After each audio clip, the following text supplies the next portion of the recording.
My guest on the show right now is a director of a horror film that is out right now on Amazon Prime. You are able to rent it. It is called Cruiser. It is a solid watch for your Halloween season. He's also worked on a couple of projects that I know fans of our channel will be interested in hearing maybe some stories behind some stuff like Darkman and the Mighty Ducks. But let's bring him in, director Randy. Sir, how are you doing today, man? All right, how are you? Good to see you. Thank you for having me. No problem, man. And this movie, it is kind of a different aesthetic than the Mighty Ducks or some of the TV shows that you have worked on in your career. What was the inspiration, the calling to Cruiser for you? Well, horror has been my calling since I was a kid. The Universal horror films of the 30s, Frankenstein, Wolfman, Dracula, all of those they just sucked me in as a little boy and never let me go.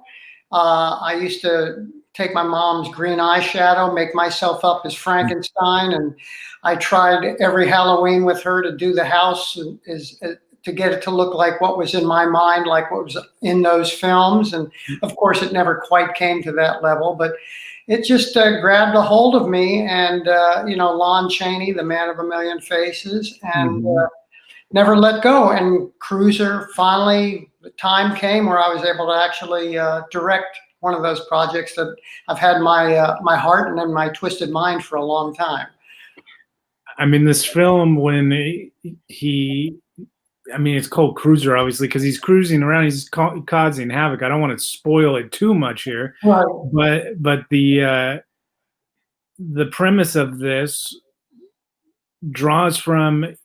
It almost reminded me kind of like The Hitcher, or a film kind of like that, where it's just like a nomad with little to no, value system and like nothing really to lose. He's just there to cause, chaos and mess up as many lives as he possibly can. Like, was there like a certain, horror antagonist that you drew from when you were directing him? Not one in particular. Schuler and I spent a lot of time talking about Cruiser, and Cruiser is kind of twofold. He's cruising around town and creating mayhem, and also he kills and impersonates a police officer and steals his police cruiser. And the whole film pretty much takes place where he and his captive are in the cruiser for most of the film. But there was not one particular one. Sam Hensley Jr., who's my producing partner, who wrote the script, it came to him in a very kind of unique way. He was reading some movie magazine, and some big star, and he'll tell you he doesn't remember which star it was. He saw him in a police uniform, and then he saw an article in the newspaper about somebody randomly taking people's lives, and the two just gelled, and he sat down and wrote the script in 2 days, basically. Wow. And when you got a hold of it, were you talked about how you've been waiting for a while to be able to dive into the horror genre. When you got a hold of this script, were you instantly just like, I'm in, like, let's roll? It was definitely that way. After I finished reading the script, it was a very powerful, and it was very unsettling. And if something that I read can unsettle me, then it definitely is drawing me in. It also was written in a way, it's a found footage film, footage subgenre. But what it did is, as I read it and the way Sam had basically structured it, it afforded an opportunity to tell the story in a more cinematic way than found footage has been seen before. And that drew me in quite a bit. It also has, a question that mankind has pondered for all the ages, which is, why do bad things happen to good people? Mhm. Kind of a theme within the movie, and all of those elements just pulled me right in. And Sam and I, we've been partners for over 2 decades and have done other projects before. But when he presented this to me, he knew I wanted to do something like this, and he wrote it specifically. Cruiser is played by his brother, Shuler Hensley, who your fans might know from Frankenstein's monster in Van Helsing, is one of the roles he's played. And he's also a Broadway Tony Award-winning star, where he starred with Hugh Jackman in a revival of Oklahoma. Oh, wow. So there were a lot of elements. We had been hoping to do something with Shuler for a while, and he wrote this with him in mind. And Cruiser also, not to give a lot away, but Cruiser is a rather large, hulking being who uses his operatic voice to take himself to a timeless place and to soothe his victims as he gently or not so gently dismembers them. The found footage aspect of it, coming from someone who's just coming out of film school, that is a subgenre of horror that has always intrigued me, not just of the style of it, but of the challenges that doing something found footage presents. Was that how was that production wise? Does that make it way harder to do? Well, what was interesting and what I helped bring to the script, Sam wanted to write a found footage that was not the typical somebody holding their cell phone camera and always seeing it from their point of view, and the audience going, why do they keep filming when their life is at risk? What he wanted to do was something that could be seen through different perspectives. And the script afforded me the opportunity to come up with a way to shoot it somewhat more realistic and cinematic. We don't use one perspective. We use police body cams. We use police interior cruiser cams, and in studying those, there's actually 3 or 4 angles that they use so that if something happens to the perpetrator in the back of the car, they have a legal way to prove what went on. We used cell phones. We used parking lot cameras. We used cameras in convenience stores. We used people's GoPros, people's handheld cell phones. So I was able to come up with a way to, my intention was to tell this story as found footage, but in as cinematic a way that people are accustomed to seeing films as possible, but yet be very realistic. The other thing we did is the film is cut together like a regular film. It's not just one camera running all the time. Right. And at the beginning of the film, we let people know that what the movie, not the movie, but the footage that they're supposedly watching, the found footage, was edited together from police footage from all the different cameras, from all the different places they found that perhaps would help them bring this perpetrator to justice. And they cut this together for people to watch in hopes to find clues and to track this horrible human being down.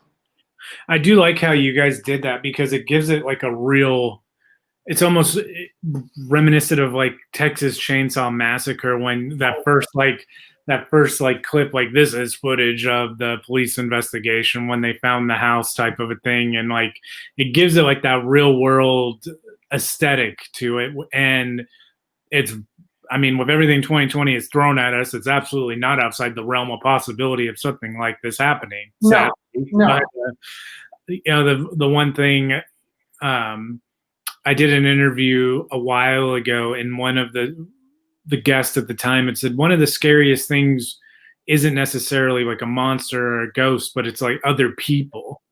Right.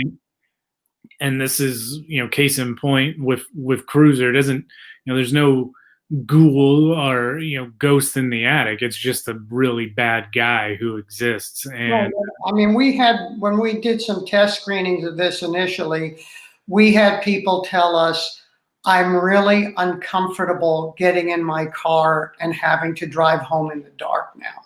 And that's part of what it is. Part of the horror for us in this is exactly what you're saying. It's not a ghoul. It's not something you have to buy into and go along with. What happens to Tara, the woman in the back seat who is there to bear witness to what Cruiser is doing to help bring his message to light, Mhm. um, uh, that Tara could be any one of us. And it does happen out there where people are captured and held captive during horrible crimes. So it takes you to a place where you don't have to buy into, okay, I know this is a story. I know that it's a ghost. I know it's a goblin. I know it's the devil. Um, and part of what I think is terrifying about this film is we take you into that back seat and put Yeah. you there, and you have to sit and watch it. And I think one of the most terrifying things in this movie is not only the actions, the mayhem, the hacking, the blood, the gore that Cruiser brings to life. It's that moment when Cruiser's one eye stares at you in that rear view mirror, and you're back there with him staring, and you have to look into his soul. I think that's part of the horror of it. It's very realistic and very much makes you feel like you are trapped along with Tara in the backseat of this cruiser.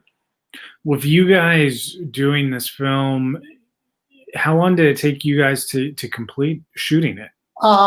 This was a very tight schedule. It's not a big budget picture. We had 16 nights to shoot this. Wow. And we shot it in Atlanta during spring and summer, and nights are very short. You have about 8 hours of real nighttime. So I had to come in very prepared because we had a very limited amount of time, and we had an amazing crew. I mean, we had Andrew Tucciaroni, who was the DP, who was just amazing and fast and made it such verisimilitude in this picture, integrating all of these different cameras. We also, part of the way we take people in and out of what's happening to the people who are the recipients of Cruiser's mayhem is we used black and white to color, to black and white, to sound, to no sound.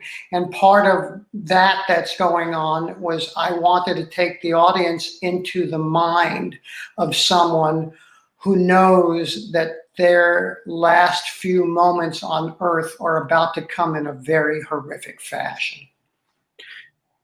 Yeah, there's like a lot of rage inside of Cruiser that I know when I've done, project films and stuff, and I've even scared in haunted houses and stuff, and like taking out aggression and scaring people or creating a film that is going to scare someone like that, where you talk about his motivation and you said staring into a soul in the rearview mirror. One could argue you're staring into the lack of a soul, really. It's almost therapeutic, man. Like when you see You are a sick puppy, and I like that about you. I mean, 16 nights to film this thing, that especially in the way that you did it. I mean, you're mentioning, it's not like a found footage where your normal horror fan may become accustomed to, where it's that one shot and they're sharing phone or camera or what have you. But the amount of camera play at work, I'd imagine that took a lot of like coordination ahead of time. It was, I mean, I'm very, very thorough in my preparation. And I had planned out, and I did have time to go to all these places and figure out all the camera angles. And the way I work is I know every cut that I'm going to put in the film. And part of what Sam and I do is, as Sam writes, and then we work together at advancing the script. And part of what I do as we write going down the line is start putting in the visual parts of it, where the cuts happen, how we transition scene to scene. So I very thoroughly prepared that and know each camera, each cut, each place we were going to go. There wasn't a lot of wasted time and energy because I knew what I wanted. And what I like to do is specifically know my in to the scene and my out to the scene. I know if I have my cut in and my cut out, if some things happen that are movie magic, spontaneous in the moment, I can allow that creativity to happen within that, as long as I know I have my way in and my way out. But it was a challenge. I'll tell you a quick story, which is what we were really up against. The first day of filming, the film starts out during the day to set things up, and then the rest all takes place at night. The first day of filming, we thought, we're going to go in easy. We're going to shoot these daytime scenes. There's no mayhem. It's straightforward. Well, as the film gods like to do with filmmakers and challenge them and test their mettle, in the middle of day one in Atlanta in the summer, a huge storm came in and basically blew our base camp out. There was props and wardrobe and things floating down the street. That was day one. We went back to an office that we were using as our retreat for the end of that day. And I had a little conversation with Sam and said, we really need to think about this. And Sam went off and we went through the script and we actually pulled out some scenes that we felt really didn't drive the story, the energy and the pace, because we realized, you know, if that was what could happen on a daytime easy day, what's going to happen when we have a car chase that is pretty thorough and pretty stunt filled, that has to happen in one night's work plus two other major scenes. So I think in the long run, what it did is it actually tightened the script and made it even more of a wild, fast-paced, unending, relentless ride of trauma. Yeah, no, I would say the film is definitely that. I was going to ask the scene that you just alluded to, the car chase scene. What was that like? Because that is nonstop action, and that is like. It is. I'll tell you that. Here, I'll tell you the story of that night too. So it's all one night. We have to film. There's the first kill, so to speak, which you'll know what it is. It's where the police officer. I've already said the police officer is killed, and Cruiser impersonates him. The kill of the police officer, which is the first kill. That was the first scene of the night. We get there. It's night. I have 8 or 9 hours really of darkness, and again, a huge lightning storm comes in, and we're sitting inside a church. It was shot outside of a church, and I'm just waiting and waiting and waiting for the rain to stop. The rain finally stops. We get out there, we shoot that. I'm ready to go. I've got the stunt guys at the next location. We have to move. I have everything planned out. I'm also a second unit director, if anybody wants to check it out. So stunts and racing and cars are not unusual. I have a film on Netflix now called Bennett's War. It's a motocross movie where I did all the motocross race action sequences. And on YouTube, you can check out Dirt, which was a big track, long form track, dirt track racing movie that I did all the race sequences. So chasing cars is not something daunting or unusual. Anyways, we start moving to the next location and the cars aren't there. So we're calling and calling the driver who's hauling the cars there. This is into the shoot. He fell asleep in the back of the truck, and he was exhausted. And finally, somehow we woke him up with the phone.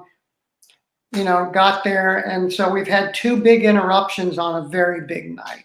Once we got there, though, again, I had planned this out very carefully.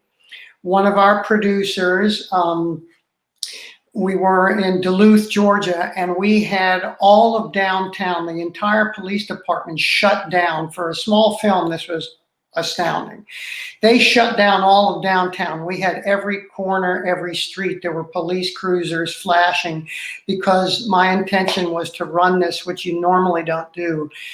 I ran it at full speed, 70 miles an hour, and there's 5 police cars going over railroad tracks, turning corners, just going at it full bore. And we got in there, and the stunt drivers were amazing, and I had it planned out. I knew exactly shot for shot, and we got in there, and we shot the bulk of that scene in about 5 hours. I mean, and we didn't come back to it. We just had it where the scene ends. It looks like it's the same place, but where the scene ends or starts to end was actually a drag strip. So I had to keep using different parts of the drag strip to make it look like we remember, because we had to pick up the back end of it as part of another night, is what we did.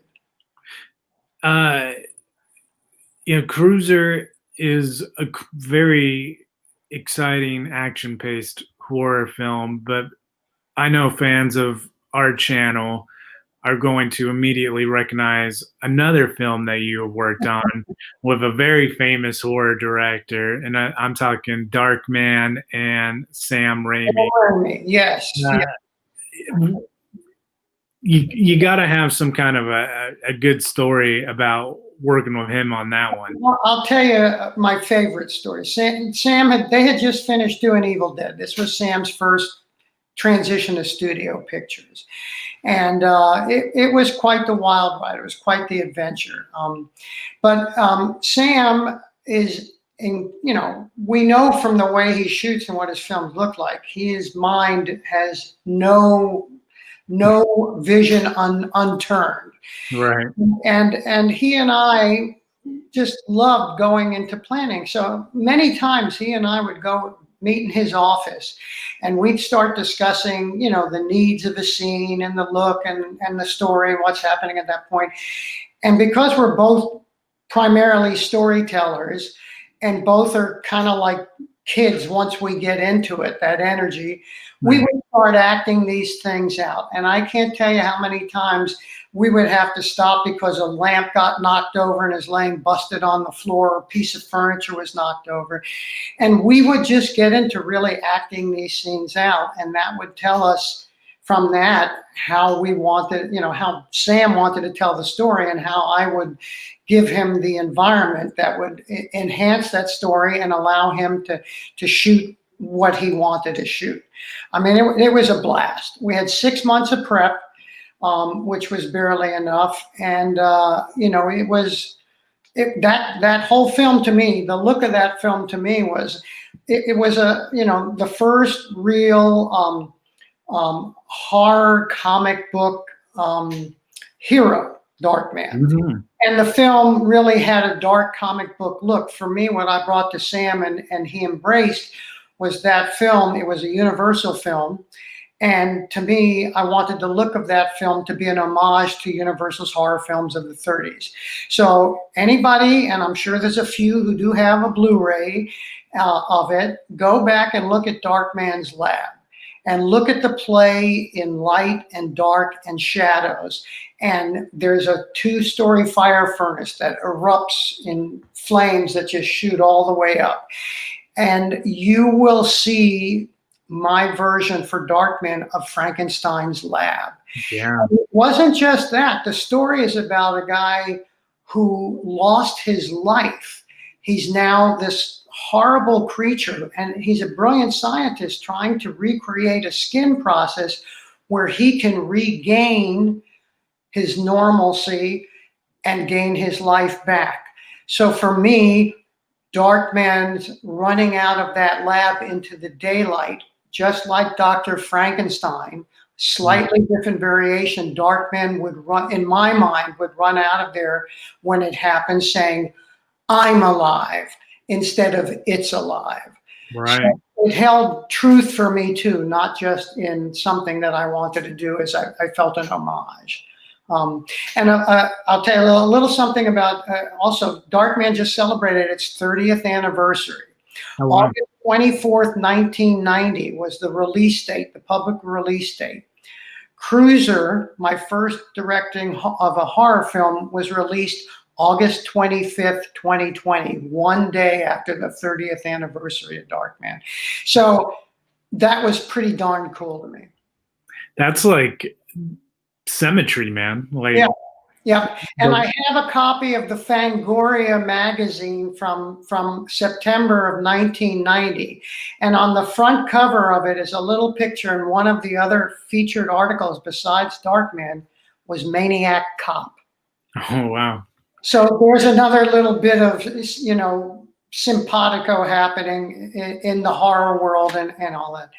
And I'm gonna point out one thing. If you see this artwork behind me that's over my shoulder back there, that is, I did another film called Cinderella, the musical version with Whitney Houston and Brandy, and I was a production designer in all these films.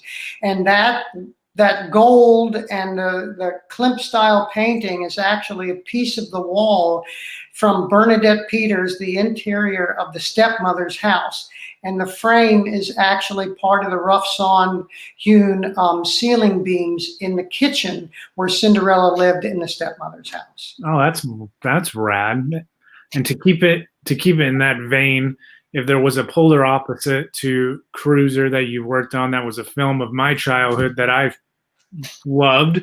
You got to work with Emilio and the Mighty Ducks, man. Right, the original Mighty Ducks, and got to be a part of that film is, well, a lot of people that I know of your age, I have I won't name his name, but somebody very close to me since he was a kid when that came out, can still to this day recite every line of that movie line by line. And I gave him, the jacket that Coach Bombay wore. I also designed the uniforms, all the uniforms for that. Wow. And the jacket that Coach Bombay wore, I got one of those as a gift, and I gave it to this young man who has it to this day, his Coach Bombay. But it was, what can you say? You get to be with Emilio Estevez, Paula Abdul, who he was married to at that time, came to visit. We got to. I'm from Miami. A Miami boy got to live in winter in Minnesota. In the scene, and I know you remember, where they go to the ice sculptures. They go on a date to the ice sculptures. That was in St. Paul, a real thing, that event that happens every year. The wind chill that night was 70 below zero. Jeez. So here's a Miami boy sent to Minneapolis to go experience some serious winter while doing these things. And it was, all the kids, they were cast from all over the world. And then as a follow-up, that film, that was the original Mighty Ducks, is what generated the Mighty Ducks hockey team. Yeah, no, absolutely. When the president of the president at that time of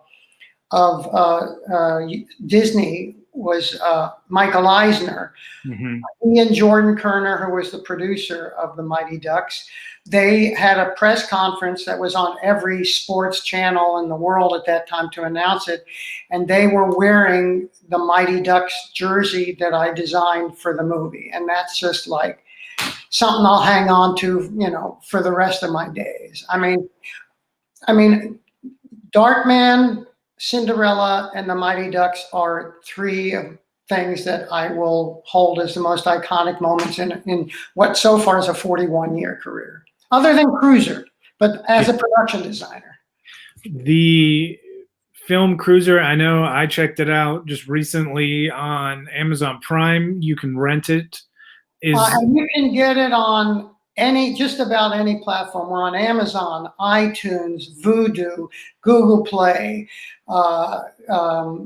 just about any platform you want to go to, along with 10 or 11 Comcast, Spectrum, Dish, Cox.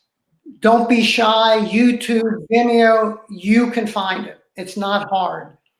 And you absolutely should. I mean, right now we're gearing up for Halloween season. If you want everyone, posts on social media that I know, the 31 days, like 31 horror films in 31 days trend thing. Man, I'm telling you, make Cruiser one of your 31. It was a fun ride.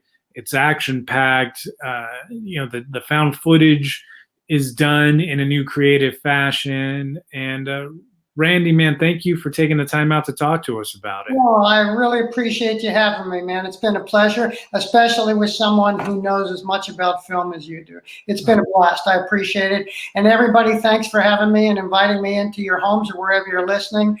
And yes, get a ride with Cruiser. You will think about this film after it's over during Halloween. I promise you that. You will.